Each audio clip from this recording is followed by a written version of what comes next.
असीम बकार साहब, मैं आ रही हूं। असीम बकार साहब से मैं सवाल पूछना चाहती हूँ। वक्त के जेपीसी पर ओवैसी साहब भी थे। अब उसके आधार पर अगर वक्फ सुधार कानून बनने वाला है तो उसके विरोध में किसी स्टेट की असेंबली में इस तरह के रेजोल्यूशन क्या पास किए जा सकते हैं? क्योंकि ओवैसी साहब बैरिस्टर भी हैं, जानते हैं इस देश के कानून को। आपको लगता है ये कानूनी तौर पर ठीक है? भारत में हर स्टेट को अधिकार है वो अपने अधिकार का इस्तेमाल करके अपने कानून बना सकती है। हर स्टेट अपना कानून बना सकता है, अपने जियोज वो अपने असेंबली में पास करा सकते हैं। तो बन रहा है तो बनने दीजिए।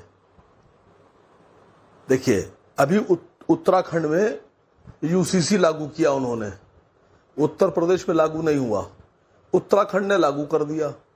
अभी भारत देश में भी लागू नहीं हुआ है यूसीसी, लेकिन उत्तराखंड ने लागू कर दिया। उनका अधिकार है, क्षेत्रीय प्रांतीय अधिकार, उसको आप क्यों छीनना चाह रही हैं नाविका जी? ये उनका अधिकार है, ये आपका अधिकार नहीं। उन्हें करने दीजिए, मुख्यमंत्री के पास इसका पावर है। लेकिन जो जरूरी बातें थी वो मैं आज नोट कर रहा था। पहली बार सुधांशु जी बोल रहे थे तो मैंने नोट किया। सुधांशु जी ने कहा कि धर्म के आधार पर आरक्षण नहीं हो सकता। सुधांशु जी, भारत के संविधान में लिखा है कि दलित अगर हिंदू होगा तो उसको आरक्षण का लाभ मिलेगा, लेकिन अगर दलित मुसलमान होगा तो उसको आरक्षण का लाभ नहीं मिलेगा। यह धर्म के आधार पर है। ये मैं नहीं बोल रहा, ये देश का संविधान कह रहा है कि धर्म के आधार पर अगर हिंदू है तो मुसलमानों में जात पात है क्या? आपने एक बात बड़ी मजेदार कही सर, मुस्लिम में दलित कहां होता है? बिल्कुल है मैडम, हमारे क्या। देखिए सर, अगर नहीं होता तो आपको लिखने की क्या जरूरत थी? आप सब तो बराबरी का मजहब खत्म क्यों लिख रहे हैं सर? बात तो सुनिए, पूरी बात तो आ जाने। मैंने आपकी बात पूरी सुन ली सर, सही गलत अच्छी बुरी जो आपने बोली। अब मेरी बात भी तो सुन लीजिए सर। आपने कहा कर्नाटक में गाय काटी गई। मैं मजलिस इत्तेहादुल मुस्लिमीन का चीफ स्पोक पर्सन कई बार ये मांग कर केरल में आप एक सांसद हैं, मेरी बात जाके उठाइए। उन्होंने केरल की बात की थी, कर्नाटक की नहीं। आप फैक्ट चेक कर लीजिए। केरल कहा था, कर्नाटक नहीं कहा था। अरे मैडम, केरल मैडम अपनी, अरे मेरा वक्त ना लीजिए। केरल ही सही, केरल सही। मेरी तरफ से जरा सा राज्यसभा में ये बात उठाइएगा कि आसिम बकार कह रहे हैं कि गाय को राष्ट्रीय पशु घोषित कीजिए। जब राष्ट्रीय पशु घोषित कर देंगे तो केरल से लेकर और मणिपुर तक गाय सुरक्षित हो जाएगी। फिर खरीदना, बेचना, लाना, ले जाना सब प्रतिबंधित हो जाएगा। अभी आपने एक बात कही, धार्मिक आधार पर जो दावतें होती हैं, मैडम ये लोगों का जातीय अधिकार है, इसको मत छीनिए। आप मुझे बुलाइएगा, भंडारे पे बुलाइएगा, मैं आऊंगा। आप पूजा पे बुलाइएगा, मैं आऊंगा। सुधांशु त्रिवेदी जी मुझे बुलाएंगे होली पर, मैं आऊंगा। आप बुलाते ही नहीं सर हम लोगों को। दूसरी बात, अभी आपने एक बड़ी अच्छी बात कही, अब मैं आपको गिना रहा हूं सर। हिंदुस्तान के केरल में अगर गाय काटी जाए तो आपको एतराज है, लेकिन गोवा में आपकी सरकार है और आपके पूर्व मुख्यमंत्री और पूर्व रक्षा मंत्री ने कहा था कि अगर बीफ हमारे क्या नहीं होगा तो इंपोर्ट करेंगे हम। अब मैं कुछ नाम ले रहा हूं सर, गल्फ कंट्रीज में सबसे महंगे दामों में हिंदुस्तान का बीफ बेचा जा रहा है।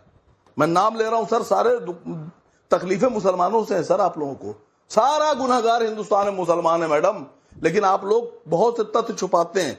मैं जो कह रहा हूं उसको नोट कीजिए। चलिए, आपने बहुत कुछ बता दिया। अब जवाब लेती हूं, लेकिन दो फैक्ट्स मुझे क्लियर करने हैं। Cow slaughter back to 1964 law, ये मैं डेक्कन हेरल्ड की रिपोर्ट पढ़ रही हूं, तहसीन पूनावाला जी, और इसमें डेक्कन हेरल्ड की रिपोर्ट में लिखा है कि 1964 एक्ट में जो गाय दूध नहीं पीती उसे मारना लॉ के अंडर अलाउड है, और कर्नाटक जो दूध नहीं देती उसको मारना या बुल्स को मारना, बुलक्स को मारना अलाउड है। तो इस पर वापसी की है कर्नाटक ने। ये मैं डेक्कन हेरल्ड की रिपोर्ट पढ़ रही हूं, मेरी रिसर्च टीम ने मुझे भेजी है। लेकिन असीम वकार साहब ने दो गलतियां कर दी। सुधांशु जी, आपने केरल की बात कही, इनको कर्नाटक की सुनाई दी। अब ये कह रहे हैं अगर राष्ट्रीय पशु आप गाय को बोल देंगे तो पूरे देश में हो जाएगा। लेकिन आप कह रहे हैं कि संवैधानिक तौर पर वक्फ जब सरकार सेंटर की कर रही है तो कोई और स्टेट इस पर कुछ नहीं कर सकती, सेंटर का लॉ जो है वो प्रिवेल होगा। वो इनकी बात समझ में नहीं आ रही। वो कह रहे राज्यों को हक है। ये इतना कंफ्यूजन क्यों है सुधांशु जी?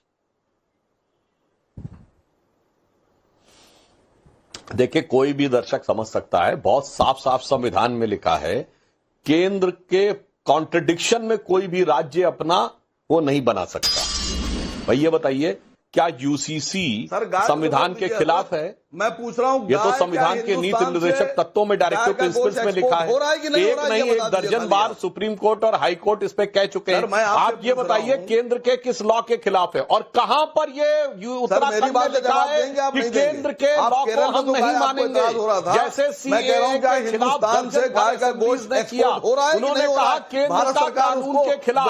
आज जो कर्नाटक विधानसभा ने शब्द प्रयोग किया है केंद्र के कानून के खिलाफ, अगर आप केंद्र के कानून के खिलाफ बोलते हैं तो सरासर असंवैधानिक है। फिर बीच में बोलने लगे आप। अभी आप हमसे कह रहे थे बोलने दीजिए, जैसे ही फैक्ट पे कमजोर पड़ते हैं सर बीच में। सर आपसे मैंने जय सवाल पूछा गाय पर, आप क्यों नहीं जवाब दे रहे? मैं बताना चाहता हूं साहब, अरे भाई पूरी बात तो सुनिए। अरे भाई एक एक करके आपने दर्जन भर सवाल पूछे तो एक एक करके जवाब दे रहा। अब आ रहा हूं पॉइंट नंबर 2। आपने कहा धर्म के आधार पर नहीं हो सकता, तो मैं बताना चाहता हूं, ये बाबा साहब अंबेडकर ने लॉ मिनिस्टर के रूप में संभवतः जून या 10 जून है या 10 मई है 1950, जब रिजर्वेशन का ऑर्डर जारी किया है, तो उन्होंने कहा सिर्फ जो हिंदू एससी हैं उनके ऊपर लागू होगा, क्योंकि एससी की व्यवस्था सिर्फ हिंदू धर्म में है। देखिए क्या गजब ये लोग हैं। वैसे तो इस्लाम बराबरी का मजहब है, मगर हमारे यहां एससी होते हैं। एससी आपके यहां कैसे होते हैं भाई? अगर आपके यहां एससी हैं तो जिन हिंदू धर्म शास्त्रों के आधार के ऊपर उनको एससी माना गया, वो मानते हैं आप उसको? मतलब चित भी मेरी, पट भी मेरी। और फिर मैं कहना चाहता हूं, संविधान पे डाका तो आप लोगों ने डालने की कोशिश की। जब सच्चर कमेटी में यह लिखा गया कि मुस्लिम एससी को भी मिलना चाहिए, तो पहली मुझे बात साफ किया जाए कि इस्लाम वो जात मानता है और वही जात मानता है जो हिंदू थे। तो फिर तो घर वापसी के आधे घर में खड़े हो, ये बोल दो भाई।